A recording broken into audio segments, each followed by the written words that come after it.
Hi everyone! Welcome to the Little Nun's Room. It's Janine, and what am I up to today? Well, as usual, some sort of crazy fun and adventure. So today what I thought I would do was teach you how to read the tea leaves. I've got a very basic way of doing it. I have run workshops doing this before. I seem to always get jobs where I'm the one doing something that's working with unseen forces. That's all I can put it down as. But I was asked many years ago at a museum, Janine, would you do a tea leaf reading session? It would work brilliantly, Tasseography, and I'm like, of course I'm going to say yes to that. So I came up with a character called Madame Dubois, Mrs. Woods. In French, sounds far more glamorous in French, and I decided that I was going to create a session that was very, very simple for children and adults to do. So that's what I did, and I became Madame Dubois. I talked about my grandmother, my great-grandmother having the skills, my grandmother having the skills, and it was all passed down throughout the family. I'm not going to do that today, but I am going to show you very simply how to read tea leaves. So I have got here with me a tea bag, and inside the tea bag there's some leaves. Now I said this is very, very basic technique. There's lots more advanced techniques for this, but I just want to show you the absolute basics to get your confidence up, and then if you want to and you like it, then you can start looking up on things online and go a bit more advanced, because every cup of tea is an opportunity to read the future, and every cup of tea that you have is an opportunity to have a party with friends and also read the future, and it is a lot of fun. It's a lot of fun to do. But what I suggest is that you don't go in with the skills saying that you can read everybody's futures. What I suggest is that you go in with the skills teaching people how to do it, so that they then think they can read their own future, which actually in most cases is true, because it's in us somewhere that we know what we're doing, we know where we're going. It's just bringing that out, bringing the subconscious out. So before I lose you with all technical terminology, I'm going to show you how to do this. So one tea bag, what you do is you split it open, or you can use loose leaf, but I don't have any, shock horror, here today. So I'm going to put the tea leaves, this is actually green tea, because apparently green tea is best for this. So green tea leaves into the bottom of my cup. So just got very simple cup, very minimal equipment for this. So a cup, and I have a saucer, which isn't even a saucer, it's a dinner plate, a side plate, and I've got some water, and this in shock horror again, this is just cold water, but again I just want to show you how to do the basics. So in our cup we have the tea leaves. I'm just having a look, you can see, oh, it's already making a bit of a shape. Ooh, what can you see in there? Oh, I can see a heart. Oh, I can see a heart shape. So yes. Already start seeing shapes. Thing is that once you start to do this, you start to see shapes in absolutely everything. Have you ever laid in a beautiful field? Probably not possible right now, but a beautiful field, looked up at the clouds and looked for shapes in clouds. Like, how gorgeous is that? They're all signs and symbols, and beautiful things that you're imagining and then putting wishes into the universe. So cup, what we're going to do is we're going to add a little bit of water. What I suggest also is you have I've got a tea cloth here on the table just to keep myself nice and dry. If you're doing this with children especially, and they want to turn their cups over, which I'll show you in a second, you might get a few bits of spillage. So just to make you feel a bit more relaxed about that part of this process.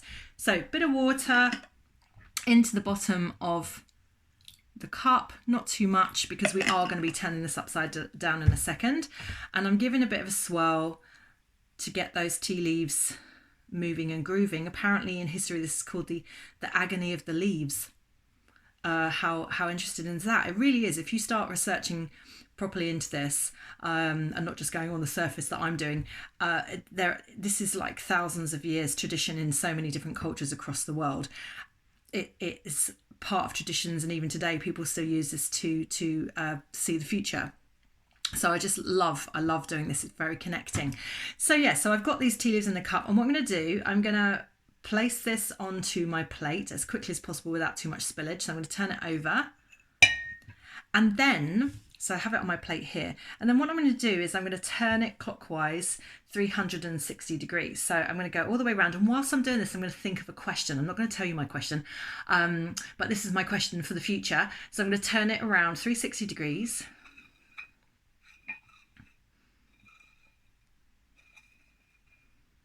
And then I'm going to do it again.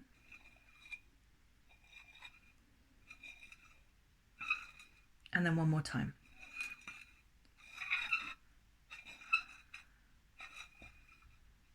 3 is the magic number, yet it is. It's the magic number. So 3 times. There are other techniques that say that you do it counterclockwise, but the ones that I've always used is you go clockwise. So once you've turned it 3 times and you've thought of the question in your mind brain, in your subconscious somewhere, you're going to lift up the cup. So when you lift the cup up, I'm going to turn it towards you and you're going to hold the handle in your left hand. Now, in terms of reading the future, what you do with the cup is you treat it like a clock. So if you imagine that 12 o'clock from me, so 12 o'clock is 3 months into the future, 3 o'clock is 6 months into the future, and then 6 o'clock is 9 months into the future, and then coming all the way around is 12. So this here, the 9 o'clock is now, it's the present. I'm hoping this is making sense. This is the present. This is 3 months. This is 6 months. This is 9 months. So when you start to look in your cup and you start to see little special magical symbols or even simple symbols, you can see when the timeline is supposed to be for when this is going to happen. So I'm going to have a look in the cup now. I wonder what's in there. What I tend to do when I look in the cups is nothing particularly special, but I use a squinty eye technique. So forgive me for my squinty eye technique, but I'm going to do it now. Just like that. So let me just have a look and see if I can see anything whatsoever. I did do this earlier, but then I got interrupted on the door, so I didn't get to finish the post. But I found a little frog earlier, and according to the frog, not the actual frog, the symbol of the frog, when I looked it up afterwards, it actually means a period of big transformation in your career. How interesting for me right now, being that everything that I'm doing is now going online. So thought that was good. And that's 3 months.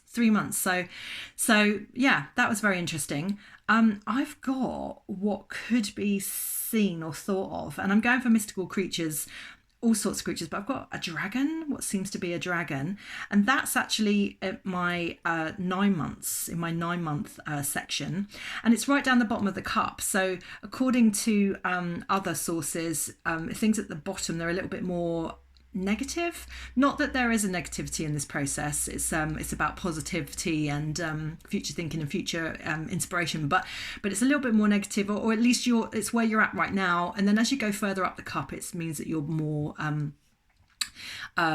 transformed in the process. Again, I hope that's making sense. So I've got a dragon at my 9 months. So if we're looking at the cup again, so remember, this is now the present. 3 months, 6 months, 9 months, and I've got this like dragony creature. I wonder if I can. Oh, hang on. I wonder if I can show you. Here. It's like a dragony head and arms. Maybe you guys can see more in there as well. Fascinating. That funny enough, that looks like a moustache. Quite like a moustache. You can see all sorts of things that you're into and love in this technique.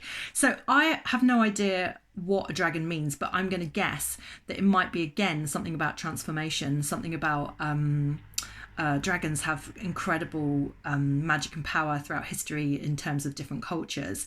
So it looks like a pretty magical symbol for me, which is great, happening in 9 months' time. And I can actually, now I'm looking even closer, I can see a little rabbit. So I've got a dragon, I've got a rabbit. Sometimes you see shapes, sometimes you see country, sometimes you see trees. There's all sorts of things, but there's a lot in this cup actually. There's a lot. I'm not going to go any further because I don't don't want to spend too long. I want to get you, I can see a snail. My gosh, there are loads and loads of different animals and creatures in this particular reading. But what I want you to do is try this at home. It's a lot of fun. I haven't actually drunk the tea and made it into a cup of tea, but you can do it with loose leaves. And once you've finished your cup of tea, you leave a little bit in the bottom, just like the amount of water I've showed you. And then you do the process that I've just done. So this really is the basics. And in terms of finding out what the answers to your questions are, what I suggest is that you look online in Google and put in symbols for teacup reading, and then you can type in your symbol and see. Now, what I'm going to do quickly is I'm going to look in my special tea leaf reading book that one of my very special friends gave to me many years ago, and I'm just going to see if there is a dragon in here. I imagine it's the kind of thing that would be. There's a hair comb. Is there a dragon? Yeah, it's a good book. It's a really lovely book, and it's got some great ideas in it. But it's not a hugely massive dictionary. But online they have all sorts. So I'm suggesting that during lockdown, if you've got an afternoon tea that you have with your children, why don't you try this process and have a cup of tea together? And then come up with what you can see. Draw on a sheet of paper what you can see, what symbols you can see. Look it up online and see whether or not it has any questions. Any questions that you ask have any answers from the teacup. Brilliant. This is kind of thing that you can do every single day. So if you're lost with anything, have a cup of tea, look at the leaves and see if it tells you your future. So sending you lots and lots of love. I really hope you try this fun activity at home. And if you like what I'm doing, please like, subscribe, and then follow on the Little Nun's Room. And I'll see you tomorrow. Okay, bye. Lots of love.